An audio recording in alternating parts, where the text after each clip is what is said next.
First 100 tips on how to crush the GMAT.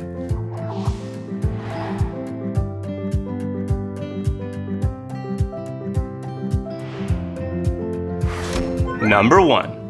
The number one secret about how to be fast and correct. Learn how to know in advance what is going to be the fastest way to solve every question. We've found out that all solution tools can be categorized as either precise, alternative, or logical. That's the PAL in examPAL. Precise means using a specific rule, such as a grammatical rule or a formula. Logical means using some general logic, such as that the diameter is the largest chord in a circle. And alternative means using tools that can give us the correct answer indirectly, such as tools for eliminating the wrong answers or the use of symmetry in geometry. When you practice questions, ask yourself how you could have known in advance which tool would give you the correct answer. And if you're not sure, we can teach you how. Number 2. The thing about grammar in sentence correction questions. Non-native English speakers think that their main problem is grammar, whereas native English speakers think that being a native speaker is an advantage. They are both wrong. The reason is this.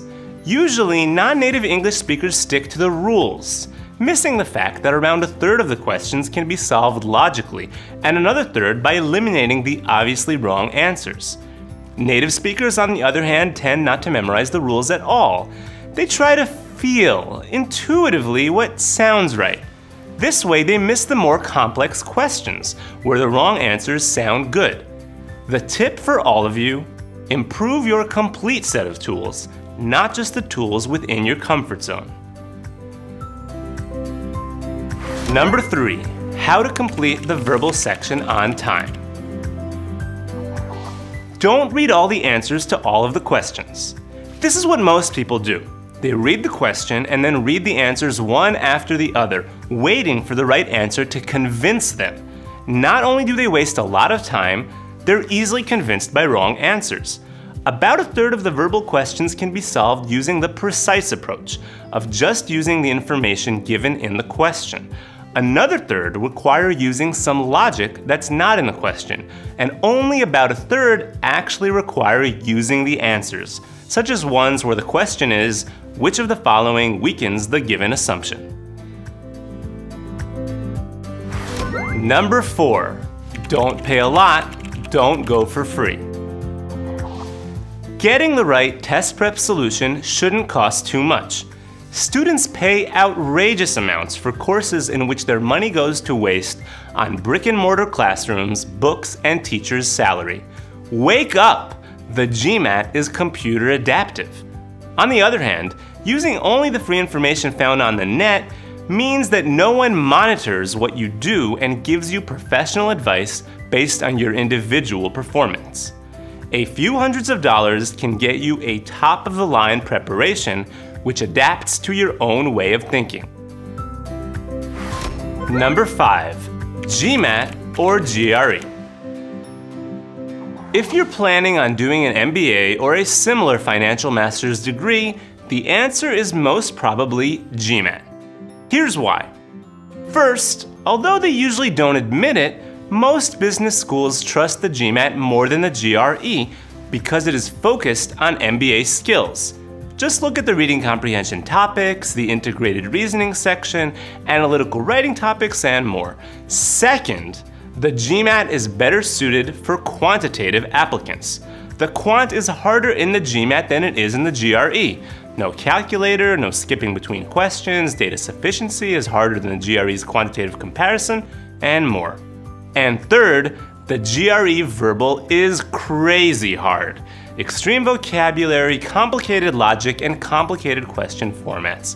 The GMAT's vocabulary is easy, and its verbal section's focus on grammar makes preparing for it similar to math, applying rules rather than figuring out a variety of meanings and depending on various faint nuances as if the word was not English but Chinese. Nonetheless, you may want to consult with an admissions consultant, as I know some of them advise to take both tests in certain instances. My 2 cents, Save your time and money and take the GMAT. Number 6, the first step you should take. Decided to take the GMAT? Great! Now put your money where your mouth is. Register for the test. There's nothing that will keep you focused and fully engaged more than paying for the test and having a test date. Number 7, when should you take a mock test? Some people will tell you to start your preparation by taking a mock test to gauge your starting point and get some kind of a benchmark. Well, here's the thing. Taking a test before you're prepared for it will only show you that you are not prepared. There's so many topics and subtopics in the GMAT that nothing in the mock test can even be used to point you where to start your preparation or how to plan it. This is why each of examPAL's practice sessions starts with a diagnostic phase, a focused measurement of very specific skills you can improve. So when should you take a mock test? After you've completed all the individual topics and you feel ready to perfect your test strategies. Number 8, become obsessed with GMAT. Obsessed. That's the key to any successful endeavor. Make GMAT part of your daily habits.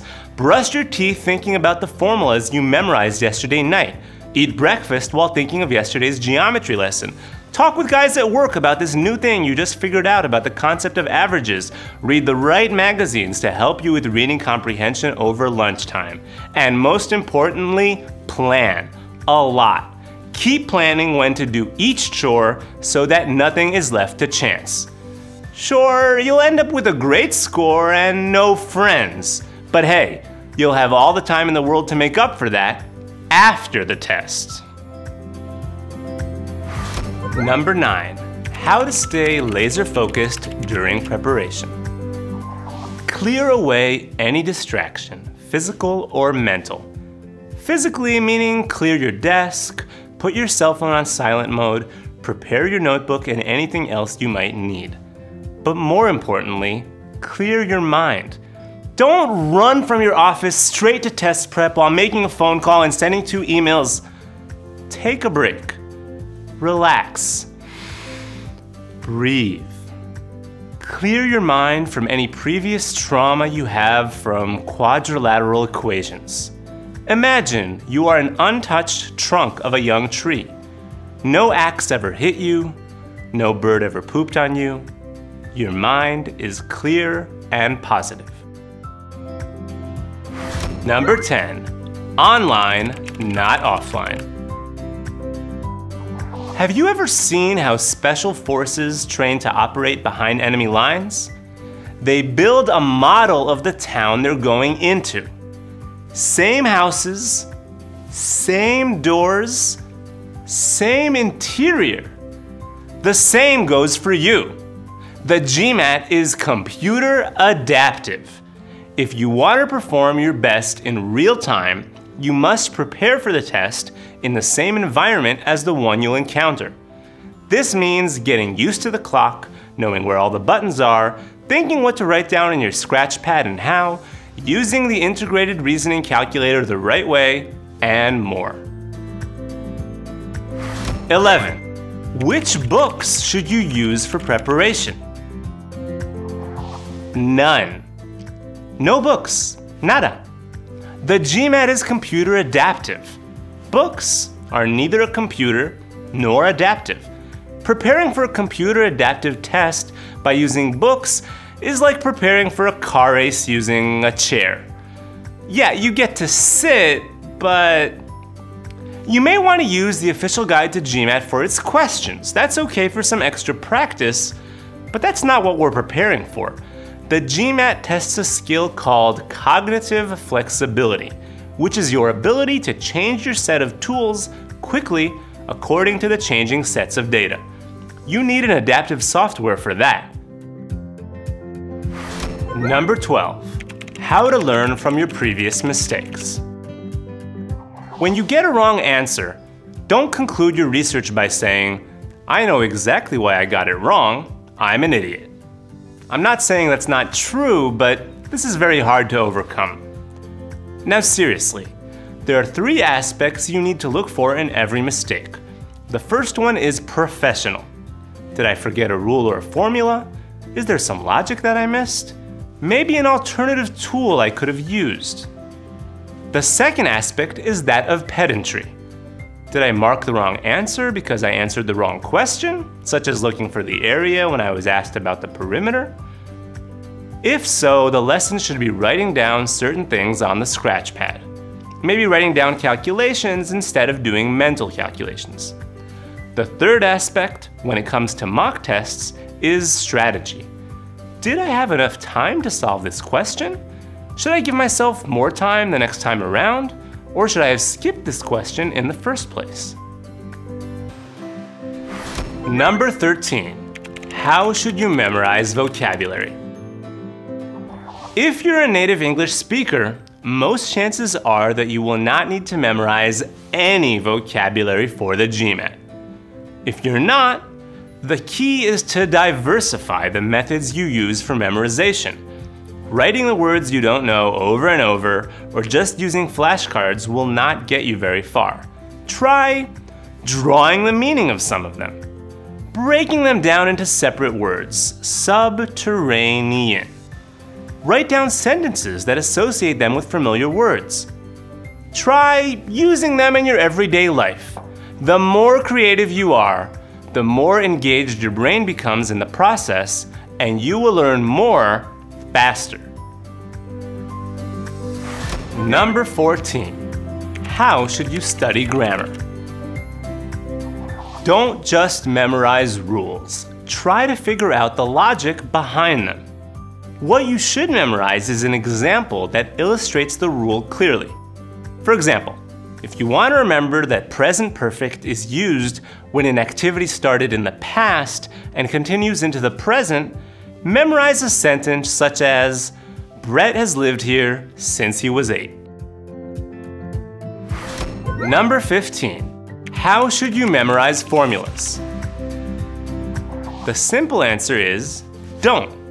There are not many formulas you need for the test, and most of them use some kind of logic.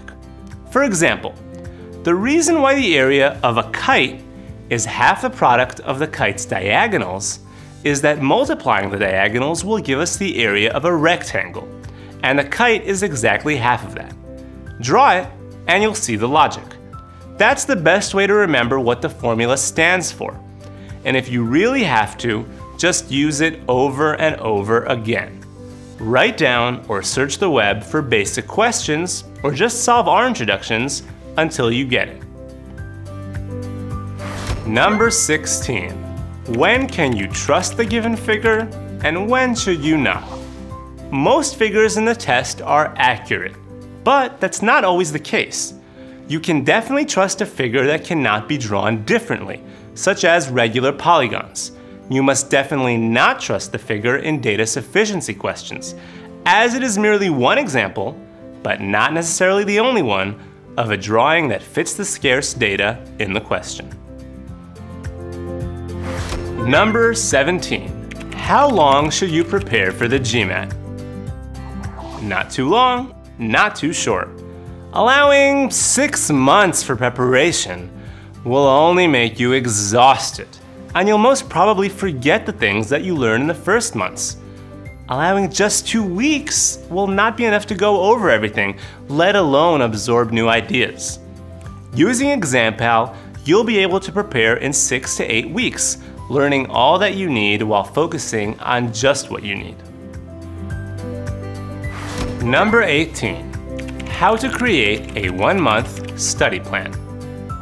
Assuming that this is the first time you're taking the test, and making sure that this is the last time, it is possible, if necessary, to prepare in just 1 month, assuming that you can study for approximately 5 to 6 hours a day, 5 or 6 days a week.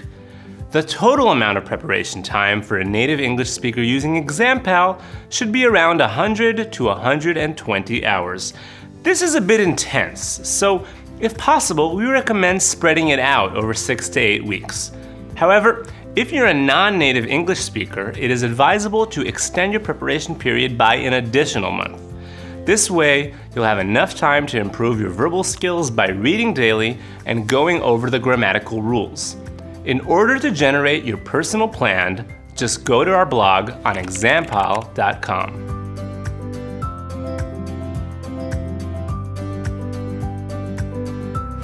Number 19. How to create a 2-month study plan. 2 months of preparation is the ideal preparation period. On one hand, it's not too short, so that it allows you to absorb new ideas and practice them, while on the other hand, it's not too long, so that it keeps you engaged and on top of everything. Open your calendar and strike out the days in which you cannot study or don't want to. Having at least one day off a week is great. Now, mark specific hours in the remaining days in which you can study, preferably at least 3 hours a day, to a total of 100 to 120 hours. Now go to our blog at examPAL.com to see the list of topics you should add to this plan and how to quickly generate your own study plan.